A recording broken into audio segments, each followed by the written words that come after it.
Hello, and welcome to my presentation titled Not Lost in Translation, Using Economic Data to Make the Case for Seals of Biliteracy. My name is Mo Kantner, and I'm the Director of State and Local Initiatives at New American Economy.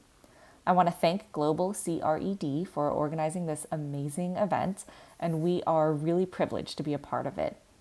I'm going to start this presentation by just giving a brief background on who New American Economy is, and then dive right into states around the country that have seals of biliteracy and how NAE works with those states to make the economic argument for seals of biliteracy by framing the conversation around original research and data.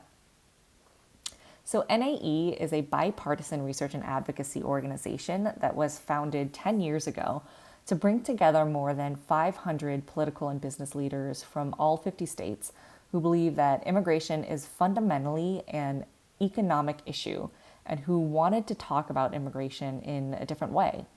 So to do this, we work by using original research to quantify exactly how immigrants are an economic asset at every level of our economy and in every community, and then use this narrative to bring together leadership across industries, across the aisle, and across cities and states to work towards policies that reflect the reality that we need immigration.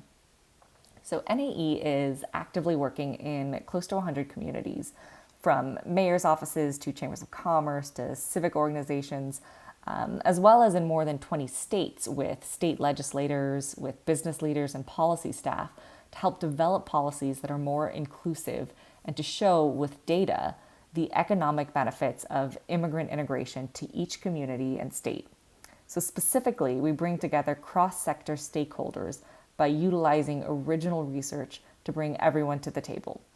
So we work on a number of issues related to immigrant integration, but today I'm just going to focus on one, and the reason that you all are here: state seals of biliteracy. So since I know that Global C.R.E.D and any of the viewers watching this right now might work with biliteracy credentialing in a variety of ways, I'm going to focus in on where our organization has been working. So for us, we work with state legislatures or governor's offices, and so our work focuses on seals of biliteracy for high school graduates who are proficient in 2 or more languages, and it's given by a school district or a state, and it appears on the graduate's diploma or transcript. So we work specifically on seals of biliteracy for high school graduates. And currently across the country, there are 37 states and Washington, D.C. that issue seals of biliteracy for graduating high school students. We at NAE have worked in around 11 states as they were considering seals of biliteracy, working by providing research and data to help make the case for why this is so important. So what is the data? How can we put this policy into a perspective that an elected leader can understand? Let's start by framing our understanding of the demand, starting with the current labor force. As most people know, our country is getting older. By 2065, the median age in the U.S. is anticipated to be 42, and 10,000 baby boomers are reaching retirement age every single day. This means that we will soon be, and in many industries already are, facing a shortage of workers. And that's not just supposition. We know this for a fact.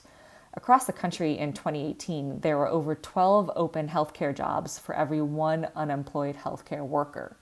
So this also translates down into different states. In the state of Washington, there are 21 open healthcare jobs for every 1 unemployed healthcare worker. In Georgia, there are 16 open healthcare jobs for every 1 unemployed healthcare worker. So we know that certain industries are desperate for more workers, and we know that immigrant workers can be a really crucial part of filling those workforce needs. We've seen the dramatic impact that our aging population is having on the healthcare industry, and the top 2 occupations that are going to experience the most growth through 2026 are personal care and home health aides. And immigrants are helping fill these gaps, so they are almost twice as likely as the U.S.-born population to be both physicians and surgeons, as well as home health aides, and really fill in those gaps on all ends of the healthcare workforce spectrum. Additionally, if there is one thing we've learned from the COVID pandemic, it's that the need for culturally and linguistically competent care is high. The disease does not care if you speak English, and it certainly doesn't care what country you were born in. We know that the immigrant population is especially vulnerable to this disease and are also more likely to be working in these frontline essential worker positions and less likely to be receiving federal supports. Knowing that there's already a workforce shortage across the country, we're finding a real need for foreign language skills. In the DC area alone, we find a 148% growth in job postings seeking bilingual workers and a 131% increase in job postings requesting language skills. So the demand for language skills is outpacing even the general demand for workers, which is what we're consistently seeing across the country. Additionally, we're seeing a huge and growing demand for different types of language skills. In the top languages needed across the country, the demand doubled between 2010 and 2016 alone. There is still, perhaps unsurprisingly, a huge demand for Spanish speakers, but we're seeing increased demand for workers with French, Arabic, Chinese, Portuguese, Russian, Korean, and German language skills.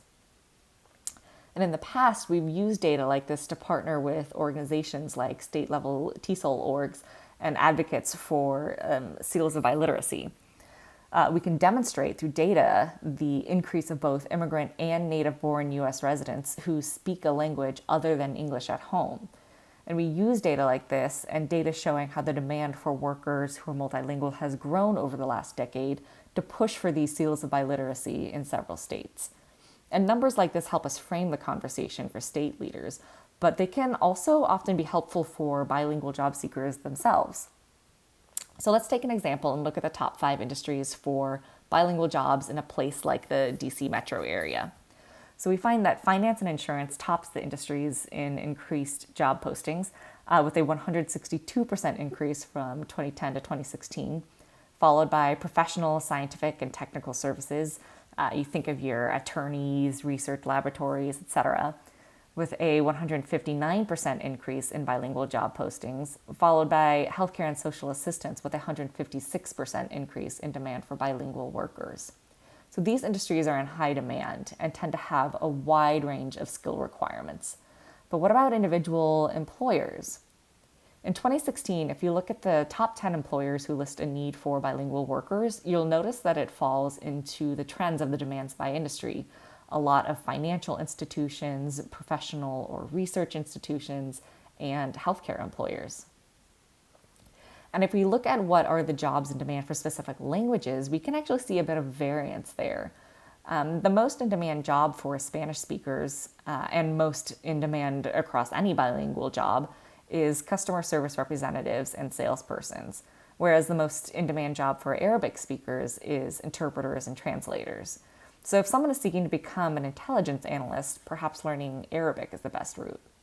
Now, all of this is great and helps paint a picture for why Seals of Biliteracy can be useful. But what is the actual impact? The impact is that across the country, immigrants, of who the vast majority are bilingual speakers, are having an astounding effect on the U.S. economy. So paying over $450 billion in taxes and having $1.2 trillion in consumer spending power means immigrants are having a really significant impact on a local, state, and a national level. So being able to quantify the economic impact immigrants are making in local communities has really been NAE's key entry point in working with leaders across the country. So we really aim to work with a very diverse group of stakeholders, including state and local leaders and immigrant communities, and then look to firm up those conversations by using our data on the demand for bilingual workers. So as an organization that focuses on the economic imperative for immigration reform, we see Seals of Biliteracy as a really good entry point into some of the more conservative states like Florida and Iowa. This is something that can really create goodwill and bring legislators together and helps open the door in places where immigration in general can sometimes be a little bit too hot of a topic. So I'll wrap this presentation up by leaving you all with a resource. Immigrant taxes, spending power, and entrepreneurship rates. You can find all of this on our website on Map the Impact. And Map the Impact is an interactive tool that includes data on all 435 congressional districts, the largest 100 metro areas, and all 3,000 U.S. counties across the country. And it's a really great tool and resource for those who just want to quickly access some of that top-line data surrounding the role of immigrants in their community.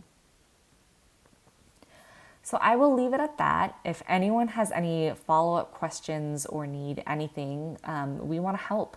It's been a really great experience partnering with Global C.R.E.D on this conference. And so thank you all for listening. Connecting people is what we do. So please reach out if you need anything or if you have any questions. And thanks again.